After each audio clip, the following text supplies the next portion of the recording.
বাংলাদেশের ইতিহাসে সর্বোচ্চ স্বাধীনতা ভোগ করছে। আর দ্বিতীয় আরেকটা প্রশ্ন হচ্ছে আপনার কথা এবং প্রেস সচিব এবং প্রধান উপদেষ্টা, দ্বিতীয় প্রশ্ন হচ্ছে আমাদের সাবেক উপদেষ্টা নাহিদ ইসলাম তার ব্যাংক অ্যাকাউন্টে স্টেটমেন্ট দিয়েছেন, তবে এত বড় একটি প্রোগ্রাম করলেন তার অর্থের যোগান কোত্থেকে এসেছে তার কোনো স্টেটমেন্ট আমরা পাইনি।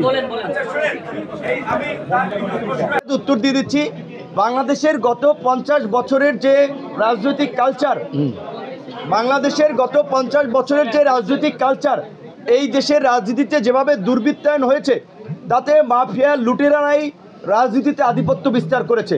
পেশি শক্তি এবং ক্ষমতা কেন্দ্রিক রাজনীতিতে টাকা পয়সা, কালো টাকার একটা আধিপত্য সবসময় ছিল।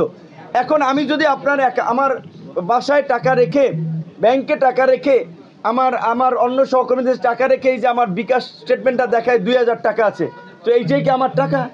এখন এইটা দ্বারা তো আর আমি বলছি শোনেন, এখন এইটা দ্বারা তো প্রকৃত চিত্র না।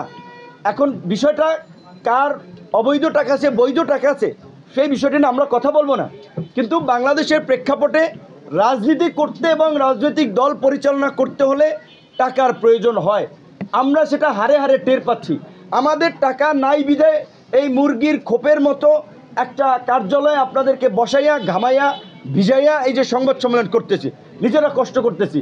আমাদের সক্ষমতা নাই বিধায় আমরা এত জাঁকজমকপূর্ণভাবে ওইভাবে প্রোগ্রাম করতে পারি না। রাজনীতি যদি কেউ বলে পাবলিক দেয়, অমুকে দেয়, এইটা অনেক ক্ষেত্রে ভুল কথা। যদি নিজের দলীয় নেতাকর্মীরা সাপোর্ট না করে, পাবলিক খুব বেশি সহযোগিতা করে, একটা মোমেন্টামে করে। তবে নতুন রাজনৈতিক দল সরকারের সহযোগিতা পাচ্ছে, তাদের জন্য এরকম প্রোগ্রাম করা কোনো বিষয় না, তাদের অর্থ সংস্থানও কোনো সংকট না। যদিও আমরা বিরোধী দলে থাকা অবস্থায়ও আমাদেরকে নিয়ে নানান ধরনের প্রোপাগান্ডা চালানো হয়েছে, এখনও চালাচ্ছে। কিন্তু আমরা সুনির্দিষ্টভাবে বলি, গোয়েন্দা সংস্থাকে চ্যালেঞ্জ করে বললাম, আপনারা গোয়েন্দা সংস্থাগুলোর কাছ থেকে প্রতিবেদন নেন, আমাদের কারো বিরুদ্ধে কয় টাকার কি অভিযোগ ছিল। আওয়ামী লীগের প্রোপাগান্ডা আমাদের চরিত্র উন্নয়নের চেষ্টা করা হয়েছে। আর এখনকার যারা পরিচিত নেতৃবৃন্দ ছিল তাদের কোথায় কি আপনারা খোঁজ নেন। আরেকটা কথায় ভাই যেটা বলেছেন যে প্রধান উপদেষ্টা এবং প্রেস সচিবের রেফারেন্স দিয়ে গণমাধ্যম সর্বকালের সেরা স্বাধীনতা ভোগ করছে, কথাটি কতটুকু সত্য সেইটা তো গণমাধ্যম কর্মীরাই জানেন।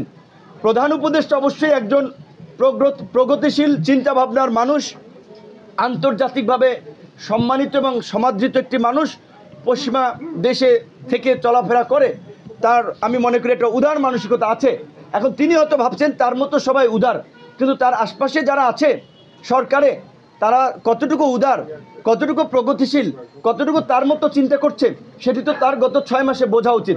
তার সরকারের প্রতি যেভাবে দলমত নির্বিশেষে 6 মাস আগে সমর্থন ছিল একচেটিয়া, সেই সমর্থন আজকে কেন রাজনৈতিক দলগুলো সন্দেহ সংশয়ের চোখে দেখছে? কেন তারা যেভাবে শুরুতে রাষ্ট্র সংস্কারের জন্য ব্ল্যাঙ্ক চেক দিয়েও এখন দ্রুত সময়ের মধ্যে নির্বাচন চাচ্ছে? কেন সরকারের নিরপেক্ষতা নিয়ে প্রশ্ন তুলছে? আমি প্রধান উপদেষ্টার কাছে এটা বলবো, মাননীয় প্রধান উপদেষ্টা, আপনি অত্যন্ত একজন সম্মানিত বিজ্ঞ ব্যক্তি। আপনার দুর্দিনে এই ছাত্র নেতৃবৃন্দ অনেকে যখন আপনার ধারে কাছেও ছিল না, আপনি যখন চেনেন না, তখন এই গণ অধিকার পরিষদের এই ছেলেরা, এই মেয়েরা মশাল মিছিল করেছে ডক্টর ইউনূসকে হয়রানির প্রতিবাদে, সেমিনার করেছে এই judicial harassment on doctor Yunus, তার পাশে ছিল। কোনো আমরা উচ্চাকাঙ্ক্ষা সুবিধা লাভের জন্য না, দেশ এবং জাতির প্রয়োজনে। তার প্রতি আমাদের অনুরোধ থাকবে, আজকের এই সংবাদ সম্মেলনকে আমলে নিয়ে এই আদামরা উপদেষ্টা পরিষদ, এই দুর্বল উপদেষ্টা পরিষদ পুনর্গঠন করে আপনি একটি অবাধ, সুষ্ঠু, নিরপেক্ষ নির্বাচনের মধ্যে দিয়ে রাষ্ট্র সংস্কার করে জাতিকে একটি নতুন দিশার সন্ধান দিন।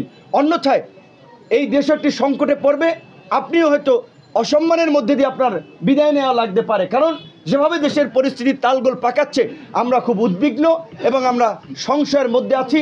যেই কারণেই আজকে আপনাদের সামনে এই কথাগুলো বলা। ধন্যবাদ।